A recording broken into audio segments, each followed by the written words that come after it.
Tonight, on Drunk Engineering, we fuck up a 302.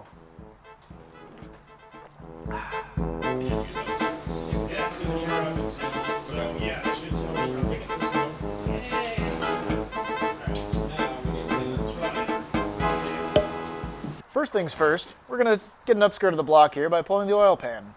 We've taken some work off screen because it's relatively elementary. Step one, of course, is to simply remove the engine from your race car. If this takes you longer than 15 minutes, stop, take a big step backward, and consider what mistakes you've made.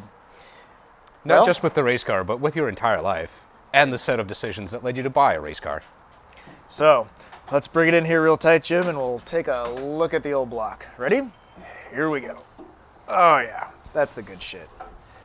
8 little cylinders, 8 connecting rods, 1 beautiful big oil pickup, and of course the oil pump over here. Where's our paper towel? This engine decided to, it lost control of a valve and dropped it right into one of these pistons. I don't know if you can see from here. You might be able to catch, I think it's this one.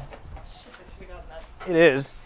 I got that. So the plan today is to pull all this jazz apart, see how dicked everything looks, and see if we can undick the motor. Let's get started.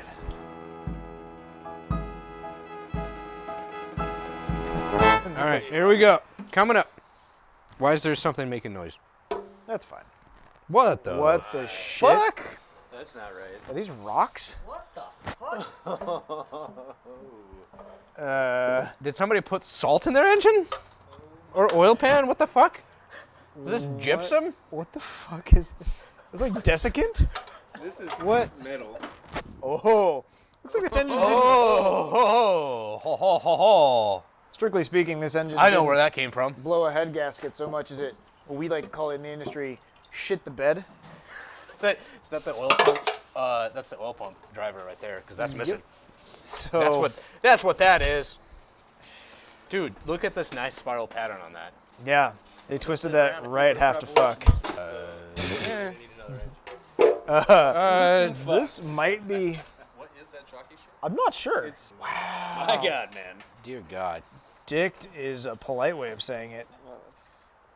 Traditionally, this is not what one likes to find in the bottom of one's engine. Oh, did you? This I is- pulled out a similar piece. This That is was this is right part of a here. piston skirt. Yes. Oh. It's it's that piston skirt right there. I see it. Wow. This piston's missing its inner skirt right there. Normally, it's good to have a certain amount of freeness and looseness in a motor. However, when a motor drops its skirt, you know you've got a problem. Let's get started.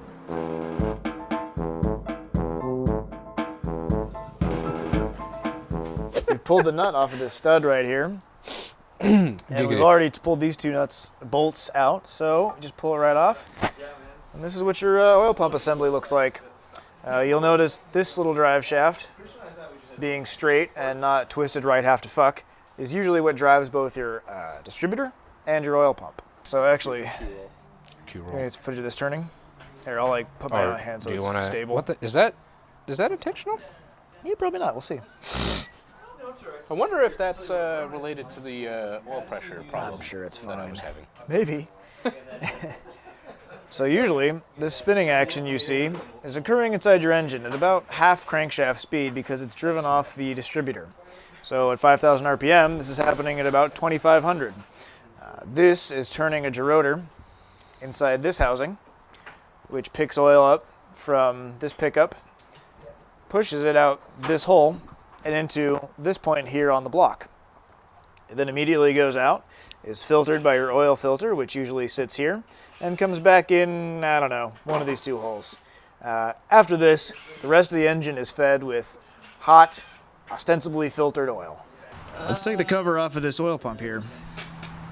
This is a positive displacement gerotor pump, and I think, at this point, it's time to switch to latex. Rotor, I barely know it. See, you can't snap when you've got oil in your gloves. There it is. Lovely. Boop.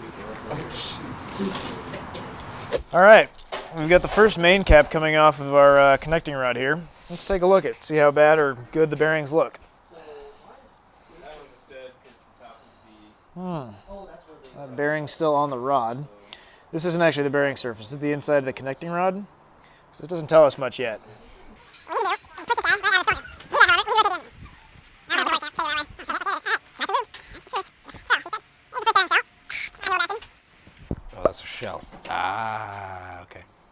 This is Actually journal looks bearing? pretty good. Yeah, there's some scoring in here. Give me a paper towel, would you? This guy goes in here like this. Like this. Should have snapped. Should have snapped. Honestly, who's fucking running this show? So we do have some scoring in here, which is a little concerning. The bearing doesn't look that bad. If you can grab it with a fingernail, it's usually a pretty bad sign, but, well, I'm wearing gloves. We do have some scoring here in this main bearing, or in the connecting rod journal. Bearing, but that's okay. Ish. It looks like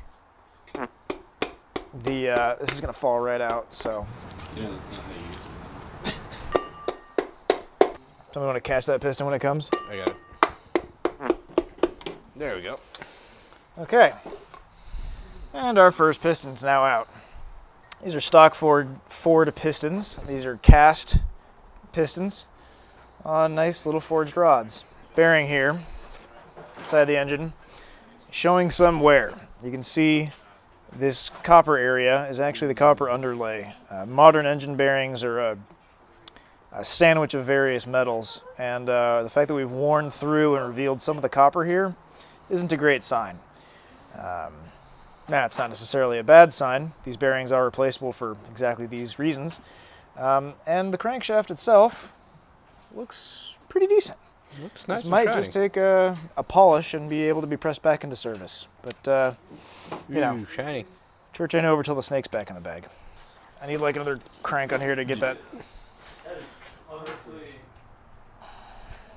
I've never. There we go. Unlike proper engineering channels where everything is actually lined up so it comes off smoothly, we have to do this by hand. Shut the fuck up! Here's your cup there, see. Oh, for gagging in, dude? Jesus Christ, that smells awful. Ford connecting rod bolts are considered a weak point in these motors. The connecting rod bolts and the valve springs are somewhat notorious. In general, these are pretty tough engines, but the first thing that fails, at least in a racing application, it tends to be the valve springs and the connecting rod bolts. In general, for performance applications, these are kind of the first things that you upgrade. All right, I think it's time for a drink. Let's get started. God damn it, you do. I think we can definitely cut him saying "God damn it" in there and it'll be fine. All right, what the fuck happened over here? Wow. What did you guys like uncork that did go. We this? started pulling these fasteners. Remarkable, isn't it? Oh, what the? Oh, it's not getting any better. You guys need to have it blowing across the shit Zach was stench? like, hey, Well, it let's was going straight into my suck face. No. it. Yeah. Oh, these bearings. Zach preferred to suck instead of blow, basically. I am also. Christian, do you have a breaker bar anywhere? Not that I know of. Is this cylinder 4? 7? I think, as you can probably tell, this piston doesn't exactly look how it's supposed to. Traditionally, these are supposed to be smooth with these valve reliefs to prevent valves from contacting the piston when they open as the piston rises. Not quite what happened here. What happened? What we ended up have happen was a valve basically, as it's retained by the spring, disconnected from the spring, and it fell as this rose, and the two just went, and then they just kept fucking each other for a few more circulations. How did it go?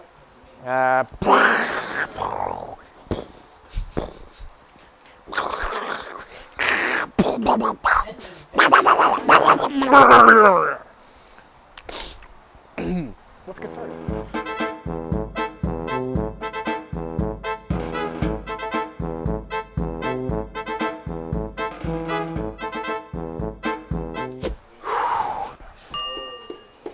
So is this everything you hoped it would be, Pritchard? Yes. More. More.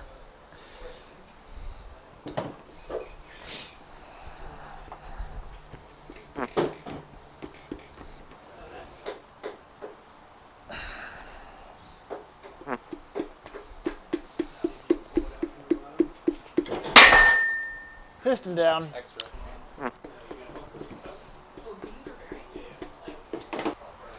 We should have like thrown a ball for him or something. A what? Ball, or just made him run around.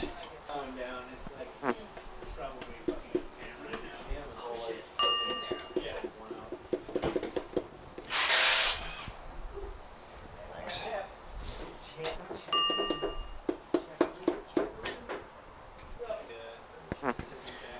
Realistically, this is a pretty moderate engine failure.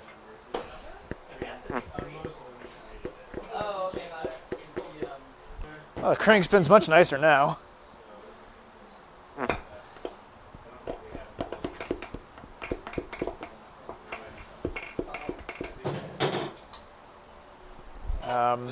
You just have to be patient and tedious about putting it back together.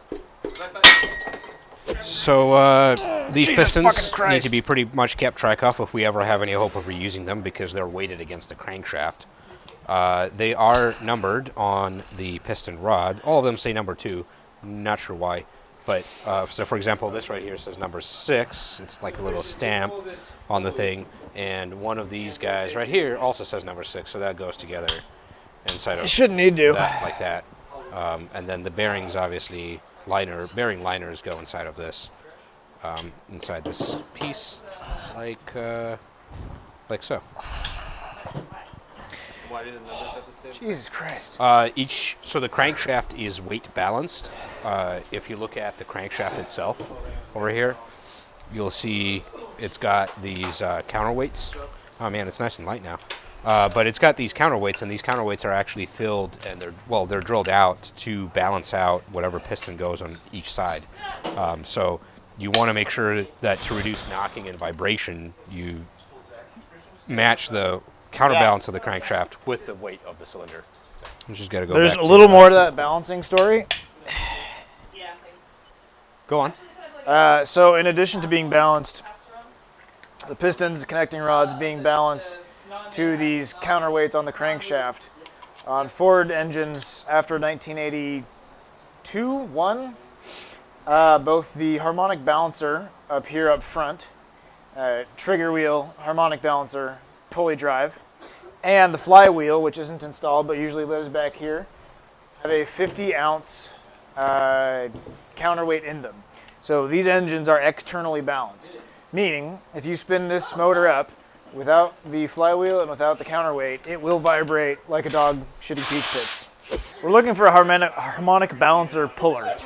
At the moment, we're not really able to move forward because in order to disconnect the camshaft from the crankshaft, we have to remove the timing chain which links the two. Naturally, this is behind both the pulley, the harmonic balancer, and the timing chest, which are all predicated on that harmonic balancer coming off in a timely fucking fashion. So, to the cloud. Does the harmonic balancer have anything to do with Avengers or Infinity Stones? Because I feel like it should. In higher performance engines, in most stock engines,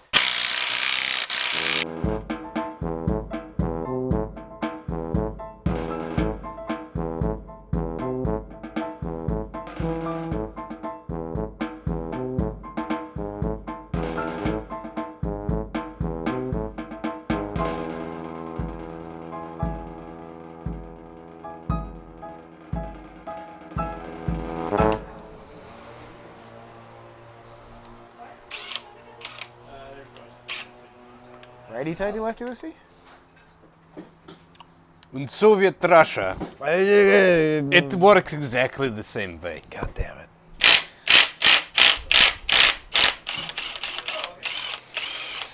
All right, look at the puller on it. Oh, I've got to get that looked at. Okay, you can have it back now.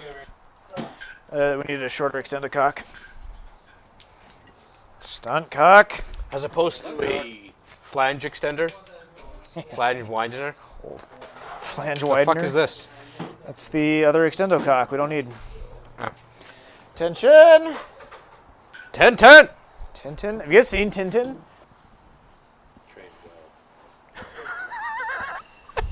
The fuck did you call me? Is that off? That looks like a torture tool. What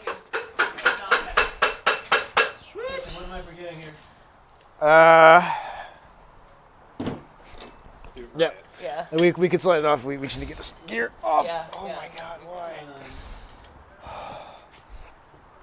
I should probably get this looked at. Stunt cock. Yeah, it slides right off. This is in, how much slack was there? That's probably okay. Okay, whatever, fuck it. It's probably in decent shape. Okay, crappy. Now, we're gonna try to pull this cam out. No, we need to get the lifters out first. The fuck?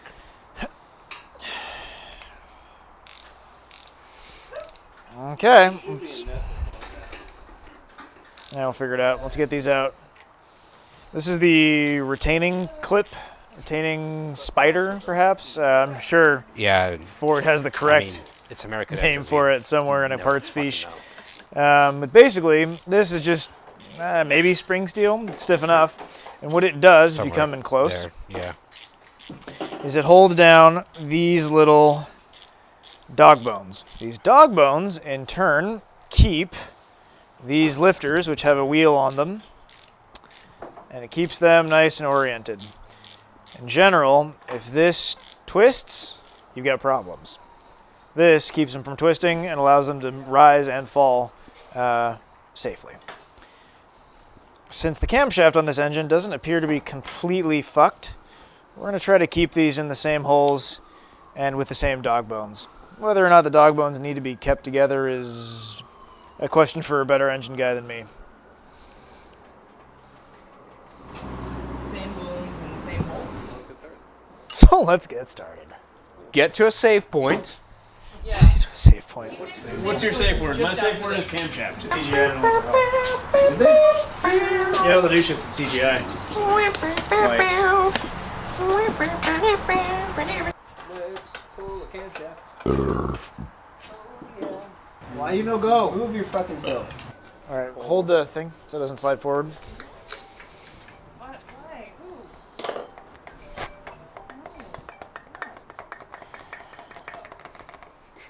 What the fuck, over? What's a drift? It's just something you use to tap something with. Oh.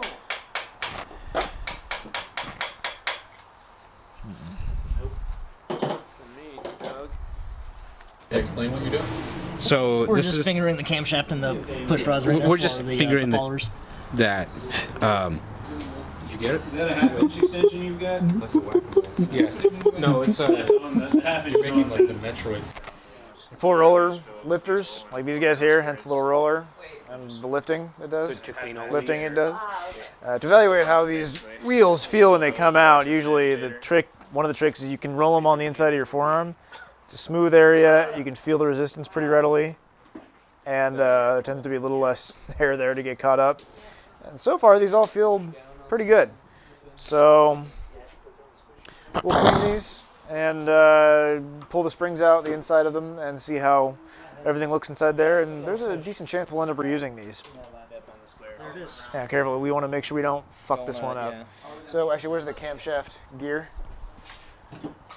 What you can do is you can stick the camshaft gear on it, and it gives you a bit of a lever, allows you a little more control. Make it Yeah, coaxial. so I'm gonna just try to here. Let me get in there, Alexi.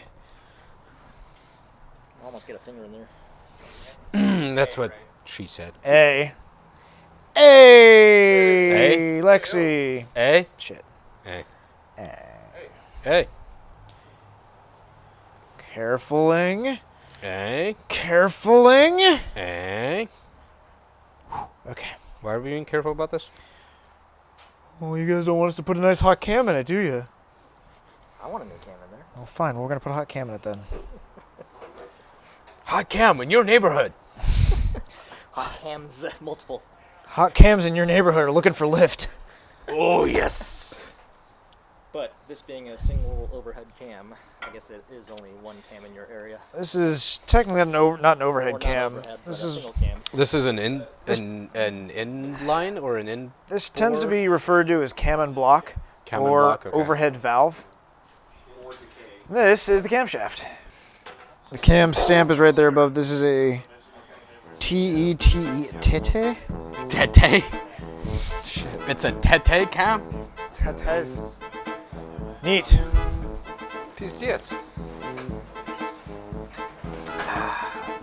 Glass lost.